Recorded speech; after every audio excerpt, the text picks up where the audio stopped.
dig up my slides. I should say, first of all, just a bit of background. Yeah, my talk might not fit in with what everyone else is going to say. Particularly, I'm interested in this internal aspect of science and academia looking inside itself and actually checking whether it might itself be responsible for quite a lot of misinformation. Because I think we have to set our own house in order before we start wagging it, well, at the same time as wagging our finger at everybody else and saying they should do it better. So I'm going to give some examples. What I feel is actually, misuse of communication by scientists.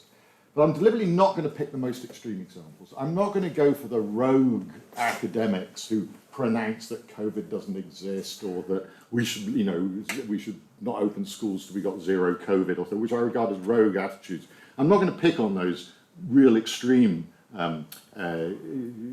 claims by academics. I'm going to, these are the examples I'm going to give are much more mainstream. Okay, so let's see if I can open this up. Let's see if I can get my talk up, and that's me. Okay, so yeah, I'm going to just start by giving 4 stories. Do I have to speak in the microphone, or can I move around? You can move around. Oh, good, I can show. Good. Okay, here we are. Everything's based on newspaper. I love newspaper headlines. I mean, wouldn't you click on this? Apocalypse warning, insect population must be saved or life will disappear.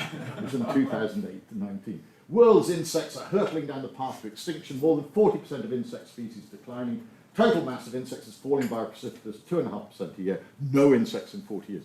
So this is the sort of claims that came out and were all over the newspapers. Huge coverage because of a press release, of course, based on this paper, which was in a reasonable peer-reviewed journal, and it was a systematic review of the literature.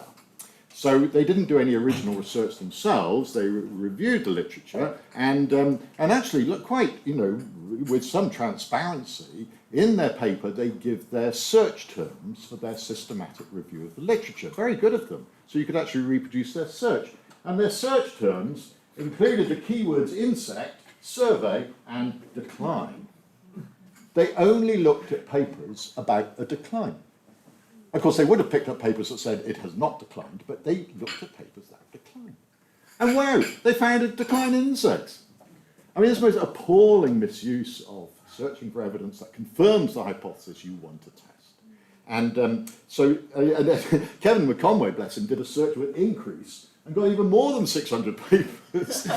So it just shows this is nonsensical, completely misleading, misinformation, got all the coverage. By this, or more or less, they were completely unapologetic. We've got to raise awareness of this issue. So notice that. They were the goodies, so they had to raise awareness. They knew what they were doing, they had to raise awareness. Drinking, something close to my heart. Is there no safe level of drinking? So this is the paper by this enormous global burden of this disease organization funded by Bill Gates in Seattle. Alcohol use, blah, blah, blah. In the Lancet, 2018, our results show that the safest level of drinking is none. No safe level of drinking. Look at the headlines here. No amount of alcohol use is safe. No alcohol is safe to drink. No amount of alcohol is blah, blah, blah. Just 1 drink a day can increase risk of premature death. Okay, huge headlines around the world. And this study is still quoted again and again and again when, justifying alcohol restrictions. Okay, let's look at it. Let's look at the press release. Again, it's the press release. The press release, drinking 1 alcoholic a day increases the annual risk of developing one of 23 alcohol-related health problems by 0.5%. A relative risk of 1 in 200, compared with not drinking at all. So it also that it's a causal interpretation of the data. Drinking increases your risk, drinking increases the risk. There's no, yet the data is completely observational. Then they include this is a relative risk, but then they include, very nicely, an absolute risk calculation, like all the recommendations say you should do. For out of 100,000 non-drinkers, you get 914 people having one of these deaths, compared with 918 in 100,000 for people who consume 1 alcoholic drink a day. Well, this is actually very good. Now we've got a feeling of what the magnitude of the claimed increased risk is, which is good of them. This is not in the paper. It had to be dragged out of the authors by the Lancet press team, bless them, because Lancet guidelines say for risk changes or effect sizes, give absolute values rather than relative changes. Those are in the Lancet guidelines themselves, were broken by the authors, not picked up either by the Lancet or the peer reviewers. Happens again and again. So these were good guidelines, completely ignored by the authors in order to get their message across. Now let's put this in perspective. This means that, that 4 out of 100,000 was the increase, 914 to 918. That means 25,000 people having 1 drink a day for a year gives rise to 1 serious health event. Okay, I think the number needed to drink, this is my new unit for analysis. Okay, let's put this in perspective. 1 10-gram drink a day is 3.65 kilograms of alcohol a year. That's about 16 bottles of gin. So this means that's that much gin you have to drink. But 25,000 people have to drink this every year to get 1 extra health event. That's 400,000 bottles of gin. Prop them up, that's from here to Milton Keynes in gin to get possibly 1 extra health event a year. But it's not even necessary causation. So this, and then if we look about, what about the uncertainty? They give this graph, and if you blow it up, the estimate about 1 a day includes 1. In other words, there's no significant difference at 1 alcohol, 1 unit of alcohol a day, according to this thing. So there's not even confident there is harm at 1 drink. So it's neither practically nor statistically significant. And yet, that's what went around the world in terms of the headlines. Not only that, but 2 years later, they reported again in 2022. Sorry, this is 4 years later. They reported again in 2022, when the message had completely changed. They reanalyzed, got some more data in, and now the curve is J-shaped. So 1 drink a day is actually beneficial. Completely changed the message. No coverage at all for that claim. They totally reversed their previous claims, absolutely rejected it. And I don't believe this either. I think this is terrible, terrible science. They throw all the data together they can find in the world. There's some huge, completely obscure model. They attribute this association with causality. There's no reason why this is the case. And they then start advocating about alcohol guidelines on the basis of it. Appalling, appalling science. Third example, attribution in climate change. This is a group of respected climate scientists 2 days before the landfall of Hurricane Florence in 2018. They claimed that rainfall over the Carolinas would be increased by 50% due to climate change, and that the hurricane width would be 80 kilometres larger due to the effect of climate change. Big publicity, press releases, huge coverage, Guardian. Climate change means Hurricane Florence would dump 50% more rain. Now global warming is turbocharging monster storms like Hurricane Florence. With the authors saying the important message from this is that dangerous climate change is here now. In other words, they were doing this for a reason. They had their own objectives for this analysis. And then 2 years later, in hindsight, it's all retracted. But from the same authors, they remodeled it. Rather than 50% extra rainfall, they actually don't know. Could have been plus or minus 5%.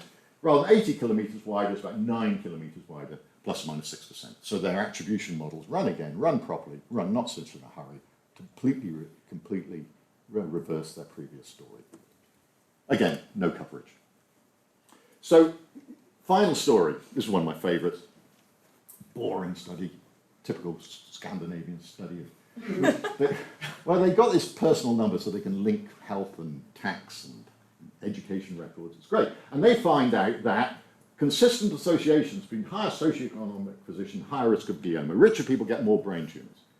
And they said, they allow for age, of course, but they also said this could be an artifact because richer people get diagnosed with more diseases. They just take more advantage of healthcare. So they said this could be an artifact.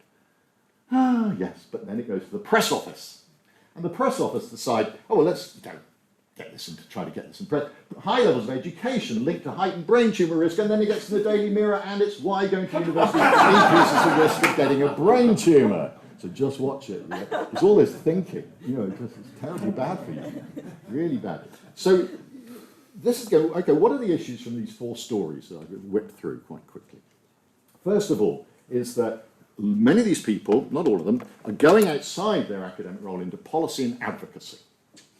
That's what they want to do. They want to raise awareness. That's what they want to do. They want to become policy advocates, and they're unapologetic about it. The other aspect is that it's just bad. A lot of this is just bad research. Poor research practices leading to misleading claims. And I'm not even going to go into all the ghastly work in psychology that's sort of continually being retracted and exposed for, people just promoting their careers by doing these experiments. They get lots of coverage. And so I'm not even really going to go into the whole reproducibility crisis and all of that. I don't need to. And so almost another issue. No, this is about actually, putting valuable, influential misinformation into the public domain. And finally, the role of the press release. Either because I think in the brain tumor one, the good scientists did not control the press release, did not have adequate engagement with their press release team, or deliberate manipulation of the press release in order to get the coverage. So the press release and that engagement, public engagement with the media and even the social media is unbelievably important. And this is where I think a lot of scientists fall down and go outside what they should be doing. What this is, so much of this is called, have people heard of white hat bias before? Who's heard of white hat bias? Oh, great, you've learned something. You'll learn something. It's in Wikipedia, so it must be true. So white hat bias is an incredibly important idea, I think. And it came up from some psychologists in 2010. It's saying we're the goodies, so we're allowed to bend the rules. We don't have to live up to the highest standards of behavior because we're the goodies. So we can do it because we've got right on our side. Bias leading to distortion of information in the service of what may be perceived to be righteous ends. Everyone, we do it, I do it, everyone does it, I'm sure. But you believe in something that's right, you believe what should be done, so you pick the evidence that supports your argument, you do it in an emotional way, you tell that story. I do it all the time. I'm doing it now. You are subject to white hat bias at this very moment. So I'm telling a story, I'm trying to tell a persuasive story to get you engaged, it's to argue my point. Of course I believe in it, and I'm right. So we have to examine ourselves. We have to examine ourselves, and we have to examine our community for this. And it happens all the time. Okay, at the line I'm whipping through, that's great. Now I'd like to try to talk about doing it better. We mentioned, that we shouldn't just be criticising all the time. We've got to show how to do things better, both to the public and to our colleagues. My main target is not the public. My main target is my colleagues, whether they're in government or academia.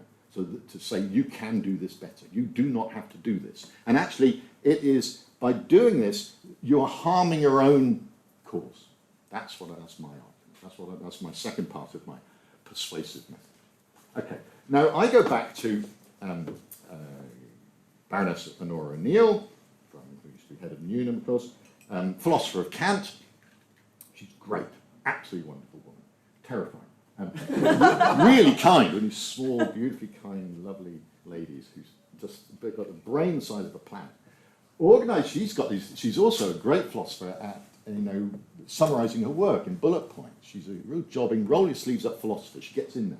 And her big insight that has had an enormous influence on my work, and not just me, from many people, is to say that we all want to be trusted. Notice all the stuff, we all want to be trusted. We want to get people to trust us, rather than those people out there spreading the misinformation. Trust us. We're right. We're the goodies. And she just says that's wrong. Any organisation that says, how can we get people to trust us, is wrong. That is not what you should be doing. Remember, she's a philosopher of Kant. I'm sure you've all read your Kant.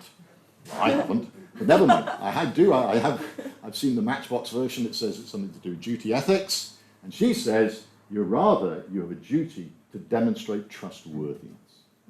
So it puts the onus back. Rather than blaming the great unwashed out there for not realising who's right, it puts the onus back on us as the authorities to demonstrate trustworthiness. It's our job.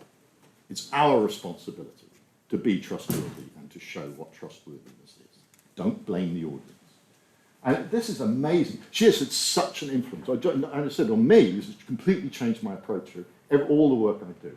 But not just that, the Code of Practice for Statistics, possibly the dullest document you'll ever choose to read, or not, I'm sure not choose to read unless you suffer from insomnia, but never mind, it's actually really valuable. It's a thing that enables the Office for Statistics Regulation to publicly criticise politicians for the misuse of statistics.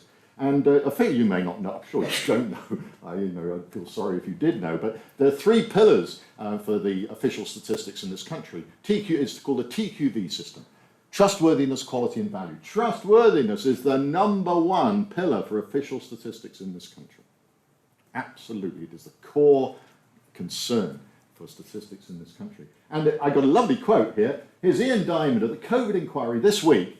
He looks so scruffy. He always looks like a dosser. He really does. Anyway, that is our chief statistician and head of the statistics service and things like that. We do not believe it is for the public to trust us. It is for us to prove to the public that we are trustworthy. That's a quote to the COVID inquiry from the head of the statistics system for this country. Great. It's, you know, pretty word for word on Nora Neal. So there's, as inspiration for academics, there is an academic philosopher of Kant who's had an absolutely direct impact on the way that statistics in this country are discussed and handled. Isn't that cool? Really, terribly impressive. Okay, so guidance for trustworthy communication. Already put up this paper we wrote with Sander and Teresa, the Cambridge people from our Winton Centre, and we spent ages trying to boil this down because we knew, and Nora knew, you've got to get things down to about 5 bullet points. That's all we can do is 5. So we got it down to these, the ones that we really feel are important. To inform and not persuade. Or if you do want to persuade, be really clear about it. Tell people you're trying to persuade them, and really examine. You know, if you want to get people to evacuate because of volcanoes blowing up or something, maybe it's quite reasonable to try to persuade them rather than saying, "Oh well, I think this is the positives and benefits. You know, the potential benefits and harms of evacuating." No, get out. But that is very, very rare.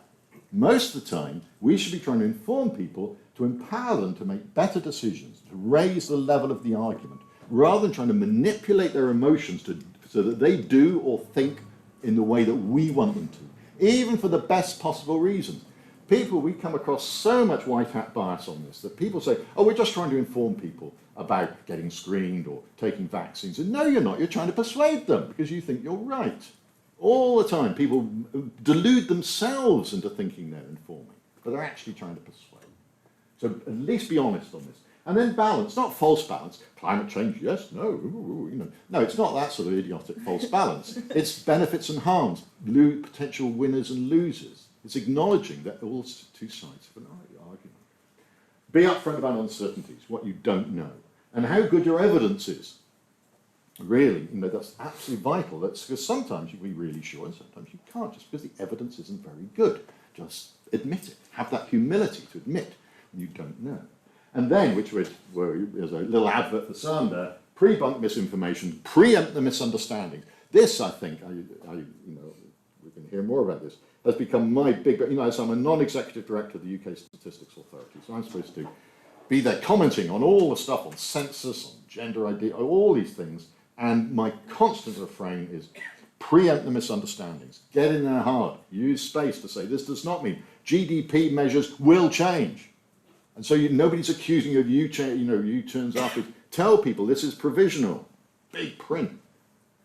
So and as was mentioned, we're very pleased. We've been working quite closely with the Government Communications Service. The new head of the Government Communications Service, Simon Bohr, is great. He's a big fan of this work.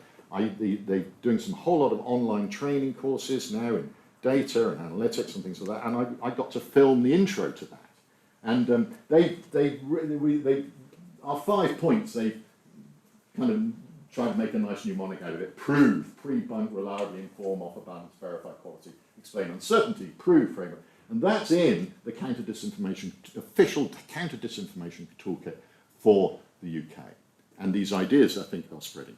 So we tried to put this into practice back in April 2021, if you remember that part, God, it all seems so long ago, and it's all been dredged up again with the inquiry. That was when the AstraZeneca vaccine was being linked to these nasty blood clots in the brain. It was being stopped in Europe. Macron stupidly saying, oh, we're not going to give this to old people. No, it's young people you shouldn't give it to. Anyway, so we got the data on the Monday on the blood clots, and were asked to help Jonathan Van Tam do the briefing on the Wednesday afternoon, which was going to be live on television, explaining about this. And we worked doing data analysis and graphic design with Alex Freeman and John Aston, worked, and got a briefing with Jonathan Van Tam on Wednesday morning. I talked to him, we sent him down these pictures, I talked to him on the phone, and I thought he was just going to, I didn't know what he was going to do. And was our main graphic. We spent ages on this, ages, really did. And because the whole idea of vaccines is complicated. People say, oh, vaccines are safe and effective. Well, no, they're not completely safe, they're not completely effective. They can be safe and effective enough for some people. That's it. They always are. All vaccines are like that. They're not safe and effective. They shouldn't say you should never say they're safe and effective. That's really misleading. That's misinformation. So what it shows is that we put the potential harms on one side, potential benefits on the other. These are the nasty blood clots. And then what it shows is as you get older, the harms actually go down. As you get younger, the harms go up. We fitted us with Poisson regression. We did all that. But for the benefits, we're roughly the same magnitude. We looked at admitting to intensive care, the reduction in that number over the next 4 months. There, the benefits are really big for older age groups, is what I used to be in, but they get very low for young people. Young people, actually, the direct benefits from vaccination are pretty negligible, which is why young people, especially kids, have never been part of the vaccine program in this country. It would have been not sensible. So what it is for people, my sort of age, well, it's a no-brainer, jab it in me, but for under 30-year-olds, it's like that. So JVT, Jonathan Van Tam, a very trusted and good communicator, he put these up, and I thought, oh my God, he's not going to try to, I was watching this, he's not going to try to explain that. These were for his benefit, really. And I think we sent them in so late that comms did not have a chance to redraw them and mess them up. So he used them directly. And he went through them line by line, explaining all this complexity. And also, we had multiple ones for different levels of risk. This is for low exposure risk, which is what the situation was in March at that time, in 2021. So he went through all that in detail. And then said, okay, so we're not recommending the vaccine for the under 30s now. And everyone said, fine, that's it, fine. No accusations of U-turns, of what he's saying, his vaccines are dangerous, zero pushback. Because he did it so well and he treated everyone with respect and he went through it in detail and people were fine. And there he is, there it was on BBC, being used. I was watching that, oh my God, there it is. And then everyone copied it. And that's the biggest compliment, is in Italian. Everyone, they redrew it. I like it side by side, but people redrew it in different ways, and everyone copied it, that format. Because it's benefits and harms, it's weighing it up and showing the stratification. For some groups, the balance goes one way, and other groups it goes a different way. And so you can do all of that on one graph. So it was a lot of work. But of course, like all these things, a good infographic, people say, oh, that's fine. And they think, oh, that's easy. No, actually, it's not easy. So that was really, really good. And we also put up this paper, because people say, and we get this all the time, oh, if we're really honest and tell people the benefits and harms of vaccines, nobody will believe us. We have to. Comms are trained in persuasive messaging. That's what they're trained to do. Consistent, on target messaging to try to persuade people to do something or think something. That is part of their training. And it is completely wrong. We're trying to totally undermine that, which is quite a challenge. So the point is that they'll say, oh, well, if we admit all this uncertainty, will people trust us? Surely they'll go somewhere else. So really good. This group of psychologists did some randomized experiments. So participants randomized by the persuasive sort of messages that actually go out. Vaccines are safe and effective, you should take them. Or balanced messages about COVID vaccines and nuclear power. So they rewrote the messages. One, the normal persuasive message, and then for vaccines saying, oh, they do have benefits and harms, and blah, blah, blah, and going through all of that. And people, and these were between group randomization, so some people only saw one of them. They didn't see two of them. They couldn't compare them. They only saw one message, and then they were asked about what they think about the messages, and they could distinguish the differences between the messages. So was the information one-sided or balanced? Yeah, they could spot the difference between them. Do you think it's trying to persuade or inform? Yeah, they could tell whether it was trying to persuade or inform. So all these, they were aware of these differences. And that's a between message, not that they couldn't compare the messages. So that's sort of 1,000 participants. Now, the crucial thing is that really the results are fascinating and rather intuitive. Among people who are rather positive about vaccines or positive about nuclear power, there's no difference in the messages when you're looking at the trustworthiness of the information. No difference at all, because they're already persuaded in a sense. It doesn't matter what you say. But if you look at the people who were negative about vaccines or negative about prior group needs, the balanced information is seen as far more trustworthy in both cases. And you think, yeah, of course, this is an interaction there. Depends on the audience. So the skeptics could recognize that the balanced messages were more trustworthy. Okay, that's one way to view it. The other way, let's reframe that. That means that these people, these comms people putting out these unbiased messages, are actively decreasing trust in the group they are trying to reach, in the skeptics. They're actively harming their own aims by their one-sidedness. It's extraordinary. So they say, oh, we got to tell people what's right and wrong. We've got to tell people what to do. You are making it worse for the very group of people that you were trying to reach. You're not trying to reach these. It's a waste of time if you tell them anything. They'll go and get jabbed. I never read any of this stuff. I just turn up and get jabbed. That's, I think, quite an extraordinary message that we're pushing again and again. It doesn't decrease, it increases trust and in the group that you're trying to reach. Okay, my personal conclusions, and I'll leave some time. Oh, good, I'll leave some time for questions. I think it's very reasonable that academics, of course, want to promote their work. I want to promote their work. What am I doing here? So I want to promote my work, and I've press released some of my work. We do it, quite right too. And they often have strong feelings about what should happen in society. You know, they're committed individuals. They believe in beliefs about how society should be run and what's important is absolutely right. Okay, fine. But they also have a professional, I believe, I think, ethical obligation to communicate in a trustworthy way. Otherwise, why believe them? Why believe science? How can we go on talking about pseudoscience if we don't do it ourselves? If we do not communicate in a trustworthy way? We have to do it. And if they want to so if you want to advocate policy, if anyone does, I do, anything like that, that's fine, but do it in a personal capacity or as part of a named organisation. That's why, I got really fed up with a lot of what independent SAGE, were saying and are saying. But at least they were doing this part of a named advocacy group, because they were clearly an advocacy group. And I think we all have an obligation to actually call out academics and criticise our colleagues if they don't adhere to these principles. Even if we agree with what they're saying, it's no excuse, because it only harms the whole community, the level of communication. Why should anyone trust scientists if people manipulate their messages in order to give an impression? However, I have made my own small contribution to this information, about which I'm rather proud. I'm not sure you think. On December 2020, I was on the Today programme discussing possible Christmas rules for COVID. And I said that raised voices could spread the virus and maybe singing may be banned. And in fact, our choir had to sing on Parker's piece, 2 metres apart with masks outdoors. We did it, we sang our carols. It wasn't quite the same. And then I was feeling a little mischievous, so I said, well, maybe it'd be a good idea to ban family arguments, because, unventilated table over Christmas dinner, shouting at each other, super spreader event. Yeah, this was a joke. I think you can guess what's going to happen.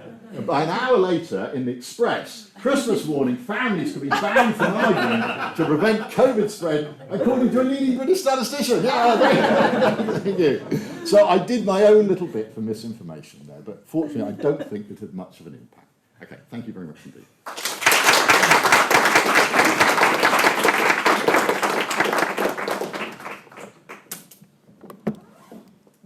We're opening the floor to questions. Does anyone have a question for David?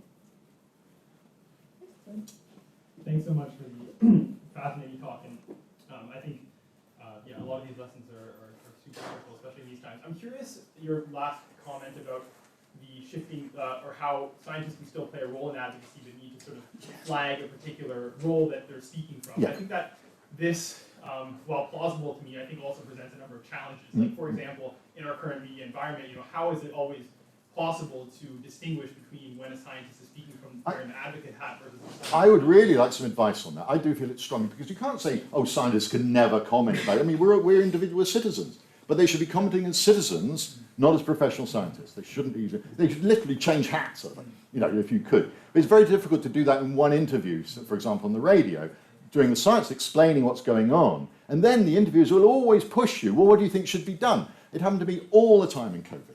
I did so many interviews on COVID, and I kept saying, I'm not going to say what should be done. I'm not what I do. I do not do policy. It just became a joke, but I wouldn't do it. You have to stand fast. I'm not going to do it. And so you either refuse or preface anything you're going to say by saying, now I'm stepping outside my scientific role. I'm now speaking as an individual or as a member of Scientists for Climate Action or something like that. You absolutely must relabel yourself. If you just allied between explaining the science to saying what should be done, which is not your job, then I think you're being untrustworthy. And yet it happens all the time. And the temptation is enormous because the media are pressing you all the time. They want you to say, they want you to stir things up, essentially, by saying what should be done. So to resist it, but I think we need sort of training for this as part of media training for scientists. I think it's great. We should all be getting out there, talking to the media, but one of the major things is just shut up. Know and just stop, because they will try to push you. Or if you do want to do advocacy, then make sure it's absolutely clearly labelled. That's the best I can come up with. If anyone's got any better ideas for how to do it, I just don't know. But I think it is important. Yeah, thank you. Thanks for the talk. It looks like a lot of the issues you discussed are kind of intertwined with issues in publishing, where the academics are incentivized to exaggerate their results and kind of brush things out, even if the analysis isn't very good. Yeah. Do you have any thoughts on that? No, that's the problem. It is the incentive structure towards publishing to make your work as attractive as possible. You get it in Nature, you get the headlines, then you put in a press release and you get all this coverage. No, all the incentives are there. I've done it myself. Obviously you want people to take notice of your work. It's quite right. You cherish your work, you want it. Yeah, actually it's good for your career, it's good for your ego, and also maybe it's really good stuff and you want it out there and people take notice of it. So I think that you can't do anything about that. It will be part of it. There's always an incentive structure for interesting results. You can try, as very strong movements towards reproducible research, to reduce that incentive structure in the sense of serious reference, pre-registration of studies and so on, publishing negative results, so on, to try to reduce that, which we can all be part of. Enormous amount of work has gone into that in reproducible science. But you can never counter it exactly because we're human beings. We want people to take notice of what we're doing. But so I think we have to acknowledge that temptation will always be there, and open, be honest about that. But then say, well, therefore, you have to have the self-awareness to make sure your press office, either you or your press office, is not or the media are not pushing you too far. I had to learn when I was doing COVID, just to say, I'm not going to answer that question. Because I used to think you had to answer all the questions. And the press office, they desperately want, this means we should change the law about something, this means we should be saying blah, blah, blah. They love all that stuff. You've got to resist it. You've got to learn to say what your rails are, your guardrails are.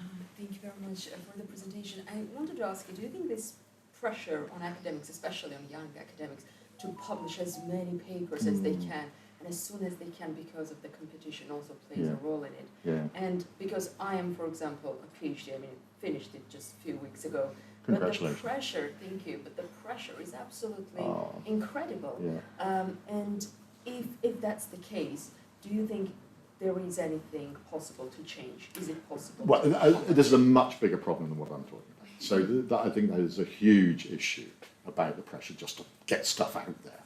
But that's to do with the whole incentive and promotion and appointment structure within academia, and beyond my pay grade, really. That's not what I'm talking about. No, but in a sense, do you think that results in this type of misinformation? I think because it results in people exaggerating the importance of their work and possibly being pushed towards making claims that are not justified by it. I think at that level, you would hope that the work is more practice at publication. These are not going to be ones that are going to attract a lot of attention if it's PhD work, but it could do. And it's bad, in a way it's bad training to encourage this sort of attitude of getting stuff out there regardless, and then trying to wave a flag and say, "Oh, look what I've done, look what I've done." So I think it obviously is very, very unfortunate. In some ways, now I'm getting into stuff I didn't want to talk about, but REF has to some extent for more mature academics has reduced that temptation to do lots, because you only need one publication a year, essentially. So it's reduced that sort of, well, we've got to get lots out there. But I know for young researchers, you want to have this stuff on your CV. So those temptations are there, but bigger issue. Time for one more question? Oh gosh, I don't know. Oh, I don't, sorry. Go, let's do two quick ones. Two quick ones. I was going to say, do you think the government has got better in its handling of misinformation from your experience? I think a bit. I think it has got a bit. It's got more aware of it, and the Office of Statistics Regulation, certainly about its own data, has got much better at coming down on people. But you still see people, ministers, saying stuff. If they do, if you see anything minister saying a dodgy number, complain to the Office of Statistics Regulation. Get in there. There's an official watchdog that can privately and publicly tell politicians off for misuse of data. Any number, anybody using any number. There's going to be a lot coming up to the election. There's going to be a lot of dodgy claims. So I think there's more scrutiny, partly because there's a huge amount more interest now in claims based on data. I think in the past people just say, oh, well, you've got to accept it's based on numbers. No, I think, fortunately, the whole ability of the public to critique numbers has grown, which is great, and we can only hope it'll improve even more. Just very practical, I think, one. When we talk that sometimes media push you to answer, ask these questions which are very, very loaded. Yeah. Do you, I don't know, in COVID, for example, would you go to these publishing houses or media channels which are very known to push for these kind of questions? Would you like to, would you go there and try to show them how it's done, or it's better just not to go there? Very interesting. Well, the last time I was invited to go on Lawrence Fox on GB News, and I said I'd rather pull my own head off. That was my response. So there is a limit. But I did Spectator TV with Andrew Neil, who was very good. So I was happy to do the Spectator. I did one with Julia Hartley-Brewer, and that was it. I wasn't going to do another one. But so there's a certain level. I was working with the Telegraph, with the Mail. There's a certain level where I won't go any further. I just won't engage. So the whole skeptical COVID thing is will not engage, will not reply to emails, will not reply to anything. So you have to decide where to draw the line as where it's not worth engaging, because anything you'll say, they'll just come back with, oh, what if, what aboutery, what about, and just make claim after claim after claim, and you cannot counter them. There's no way. So if you're going to be incapable of having a reasonable argument, don't engage. You don't have to engage with people. Oh, let's have a Joe Rogan. I got invited. No, it wasn't Joe Rogan. I got invited to some ghastly American podcast to have a debate about this. You must be joking. I'm not going to, unless I can write the rules. And the rules should be that I ask the questions, and you have to answer all my questions.